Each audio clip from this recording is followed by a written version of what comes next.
Welcome to the 13 comics of Halloween. Hey everybody, welcome back to another spooky episode of the 13 Comics of Halloween. And today we're doing, it's actually two comics, but it's a one story arc, so we're going to do this. It's from the Hellblazer run, the original, and it's issues 243 and 244. And I'll give a little backstory before we get into this.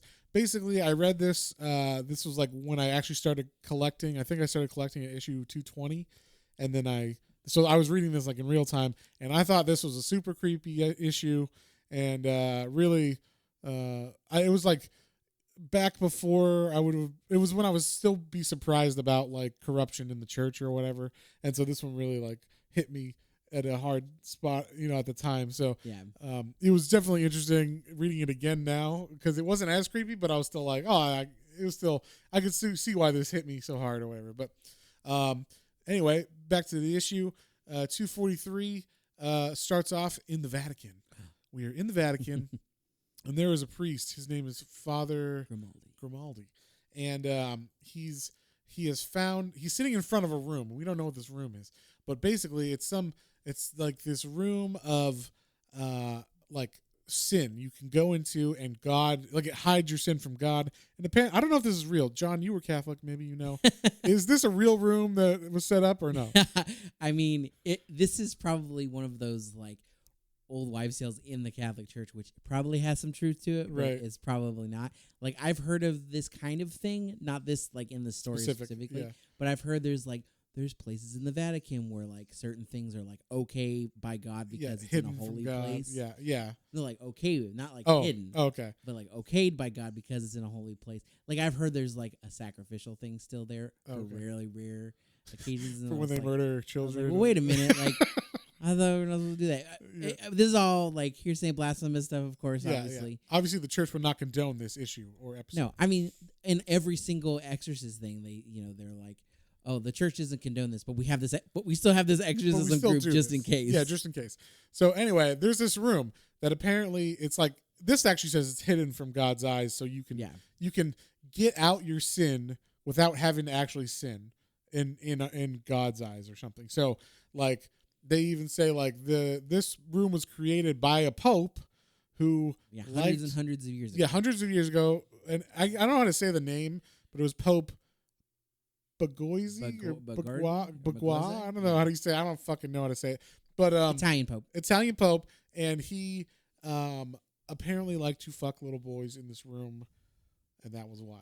Like lots of boys or whatever, and probably murder them or something too. So anyway, there's a priest, and he's sitting there, and he's like, oh my God, like it's trying to get out, and I don't know what to do, and I'm freaking out. And so like he's been sleeping in front of this door for like 3 nights, and he doesn't know what to do. And then he falls asleep as this thing is like knocking on the door. Something is inside this room that I'm assuming he let out, and he falls asleep as it's like knocking and trying to get out.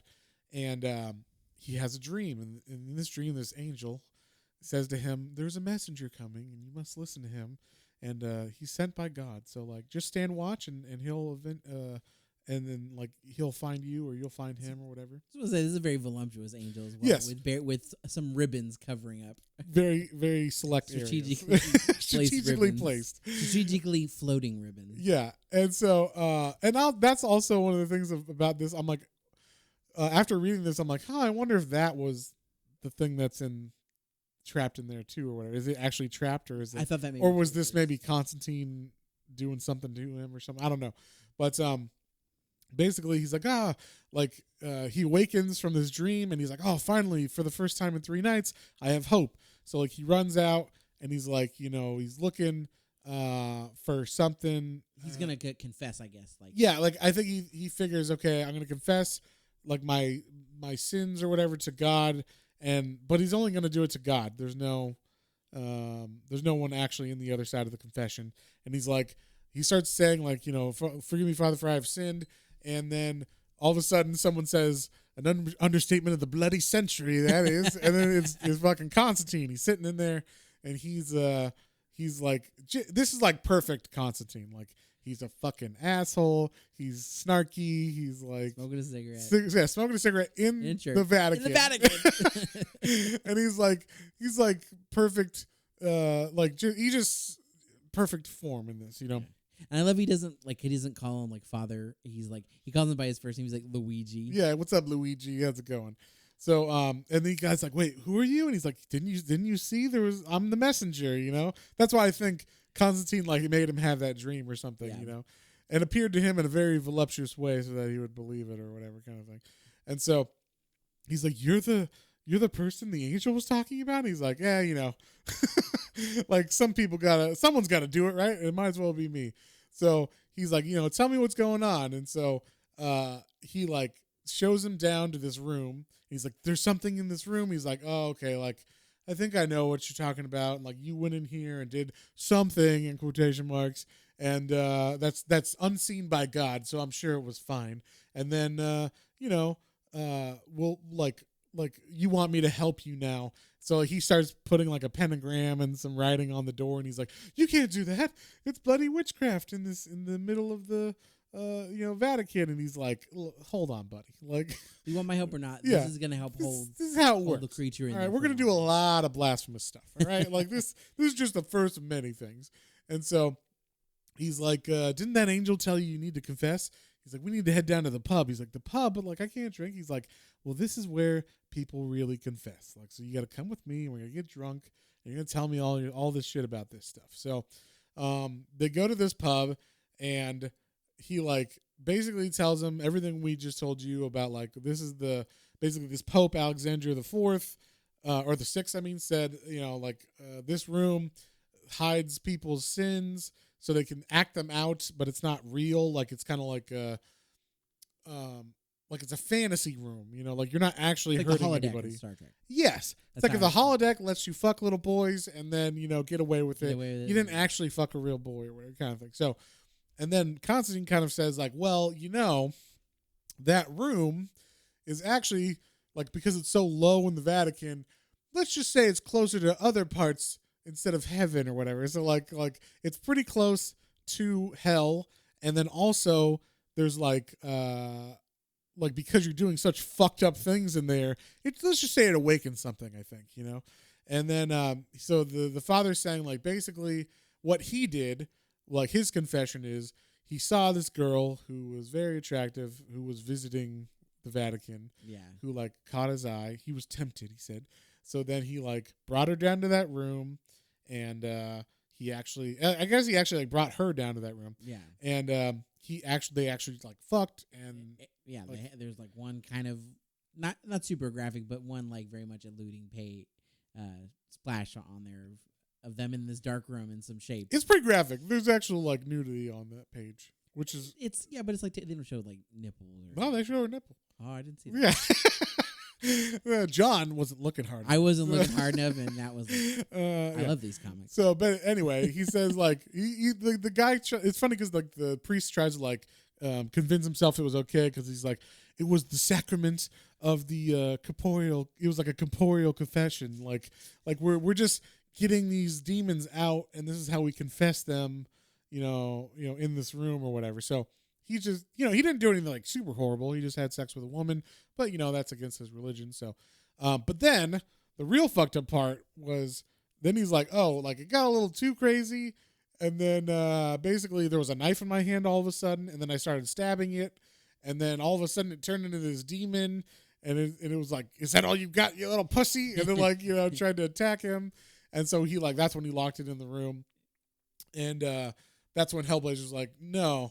Actually, what happened was you summoned a succubus, you dumb shit. Like this, it was a sex demon, and you let it loose in the Vatican, and that's why this happened.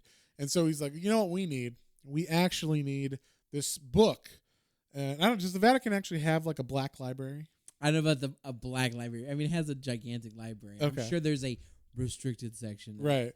So the Hellblazer's like, we need this restricted book. It's in the black library, which is a library no one's supposed to know about. But apparently, this guy is actually one of the keepers of this black library, so he knows what it is and he has access to it. And he's like, all right, what we're gonna do is we're gonna swap this book, and it's like the yellow pages. Yeah. It's like, and that's funny because at this time, I guess this was still a thing, yellow pages, but no one knows what that is now. But it's a phone book for people who need phone numbers and don't have a cell phone or the internet. And so, so he gives it to this guy, and he says, like, he basically puts like a glamour spell on it, and he's like, basically, everybody's gonna believe this is that book, and you just like put it in its place, and it'll be fine. So he's like, okay, I'll go do that, Constantine. He's like, great. Then Constantine's like, well, let me just walk down to this room. And he walks down to the room and he opens the door. Like, no, nonchalantly, no problem at all. He's not like looking for a fight or anything. And he opens the door and he says, hello, Ellie. And so he actually knows this demon. And if you listen to our latest Hellblazer episode from a couple weeks ago, it's actually the same Ellie that he meets like on the park bench and talks to her and stuff. So it was fun. It was like a cool connection we saw. But yeah, so he knows this succubus, which I thought was funny. Like, he's just like, hello, Ellie, like, yeah, old friends or whatever, which was funny. So then we cut back to, like, the next issue starts, that's the ending of the first issue. The second issue starts with us cutting back to the priest. Now he's going into this dark library. To get the lost gospel. Yeah, it's a lost gospel. It's a forbidden, blasphemous gospel. We don't know what it is. But, like, we're assuming it's, like, the Gospel of Judas or something like that or whatever. And he's all scared and freaked out, but he's like, okay, I got to do this. I can do it. And so he says, like, oh, everybody who's, like, read this gospel or gone in this area has, like, died of mysterious circumstances and stuff. So he actually takes a key that he's not necessarily supposed to get, and he, like, goes in this caged area where these books are. So it's, like, a prison for these books. He, like, gets the gospel. And then he switches it out for the phone book. And then I guess it's like the head. I don't know. What's a monosaur? Is he Monsignor. Like, I'm sorry, Monsignor. So he's not like the head priest or whatever? It's like another version. It's like another, we'll call it level. Yeah, that you get like badges and you get. I'm kidding. Wow. He's an Eagle Scout or whatever? Yeah, exactly. Okay. Yeah, it's another type. Okay. So he's like, I guess, the head of this, head over this guy, this father. And so his name is Monsignor Rossi. So Rossi, like, kind of appears out of nowhere in the shadows and is like, Father Grimaldi, what's going on? He's like, oh, I was just reading this book. He's like, oh, you're allowed to read that book. And he picks it back up and he puts it on the shelf, but it's the phone book as we see. But he thinks it's the real book because it's got a glamour spell. And he's like, it's no problem. Like, you could borrow the key. It's no problem at all. And he's like, you've been spending a lot of time in that room. And he's like, well, I'm trying to, like, fix it up or whatever. I don't know. Like, his reason for it doesn't make any sense. No. But he's like, I'm just making improvements to it. Really just, adding a couple walls, a couple shelves, nothing too crazy or whatever. He's like, he doesn't actually say that, but it's like, that's basically he's saying like, oh, I got it under construction. And the priest is like, you should show me. Yeah, why don't you show me? I want to see your like what you've done. And he's like, no, it's not that great. He's like, oh, your modesty. You're so modest. Like, let's see what you've done. And so they go down there, and like the priest looks at the like I guess the pentagram that Constantine carved or put on the door. And he's like, what's this? And he like opens it up. He's about to open the door. And Father Grimaldi is like, don't. And he's like, I beg your pardon, like, because he's like stepping over rank basically or something. He's like, please don't open the door, forgive me. And he does. He opens the door, and there's like a nice nun standing there, and he's like, what? And then the nun says, Monsignor Rossi, it's me. It's Evangeline, Sister Evangeline. And he's like, what? I haven't seen you in ages. You haven't aged. And this part was fucking awesome. Yeah. Like, all of a sudden, as he like comes to her embrace, she like. He says, I haven't seen you since. And she's like, not a day since you forced yourself on me and I threw myself from the bell tower. And then, like, as she's saying that, it turns into like a monster and like a big demon. And it starts like, I don't know. It looks like it's biting him, but I guess it was just like wrapping itself around him. Honestly, I thought maybe they were going to embrace and maybe even kiss. Yeah. And so it was like, yeah. Yeah, it's like making out with him, but like in very creepy ways. And it's all like, payback's a bitch. Like, and so I thought that was funny. But and then like Father Grimaldi like runs in and is like, be back in the name of God, like with his cross, and he's like, I cannot hear you, little priest, or whatever. And then this is like a great shot. You see like giant demon succubus tits and like tongue flying. I don't know. It was like really creepy and weird. It was creepy and weird. It reminded me like a Tales from the Crypt show episode or something like that would be in that for sure. And then Hellblazer's like, Grimaldi, throw me the book. And he comes out of nowhere and says this, which I thought was funny. Like he let them walk in there and like get like harassed, which was funny. And then he's like, throw me the book. And then he does like this like thing, like spell and book floating. And he's like, do your worst, Hellspawn. And he's like, oh my God. He starts like speaking in like tongues or whatever, like Latin. And then like all of a sudden they're like in a hellscape. And it's very, very cool like art in this. And then he like basically banishes the demon and then it goes away. And he says like bastard, I'll shred your soul for that. And then like Father Grimaldi comes in. He's like, I got it from here, Constantine. And he like now the demon is like in human form again, that like hot lady that he saw before. And Father Grimaldi's like does his little exorcism with his cross, and she like disappears. He's like, this isn't over, little priest. Like he will never forgive you for what you did. And then like he's like, my God is forgiveness. Amen, or whatever, like he's like, I'm okay. I'm okay. Yeah. And then he's like, oh, thank you so much, Constantine, for what you did. And then Constantine's like, no problem. We're like best buds or whatever. But the funny thing is, he's like, oh, like here's your book back. Make sure you put it back in the case or whatever. We don't want that thing getting out of here. And he's like, no problem. And then Constantine walks off. And then he says, how will I find you? He's like, oh, don't worry, my number's in the book. Yeah. He's like, yeah, I'm in the book. Don't worry about it. And it kind of works on both levels, because then the priest goes to put his, what he thinks is the actual book that was like forbidden back in the library, and he sees all of a sudden it turns back into a phone book. So Constantine actually gave him back another phone book that looked like it, and he's like, oh shit. And then like we cut back to Constantine, and he's sitting there and he's got the book in his lap, and he's talking to Evie. Is it Evie? Ellie, the succubus, and basically they teamed up to like play this trick on this priest so that they could get this book. And then we see the book is called The Gospel of Constantine at the end. So yes, he also it was kind of works on both levels, where he said like, I'm in the book because it is the Gospel of Constantine, but also it's the phone book. And I liked it. It was funny. A good play. Yeah. So what would you give this one, John? It was fun. It was a great read. It was definitely a cool, quick wrap-up story. Like you were saying, like it's two little short episodes or two short issues that told like one fun little arc. It was weird. It was creepy. It was cool. It was fun. I'm going to give this one an 8. Yeah, I'm going to give this one... I'm going to give this one an 8 too, because it really like feels like exactly like Constantine. This is exactly what you want. It's like a really good, like it messes with, lore really well. Like I love kind of supernatural episodes too, that show where they mess with like Catholic lore or kind of like religious lore to like make shit work. Like I totally bought, like if you told me there is a black library, or there is, like I'm actually asking you, is there a room where you can do anything you want? Like I would believe it, because it makes it feel like, this makes sense, So I'm going to give this an 8 too. It was a great read. You guys should check it out. We actually read it on Comixology. So if you can't find those issues, which, probably, I think they're collected now in a collection, like probably like Hellblazer volume 28 or whatever. But if you can't find that, or you don't want to pay $16 for that, you can buy the single issues on Comixology.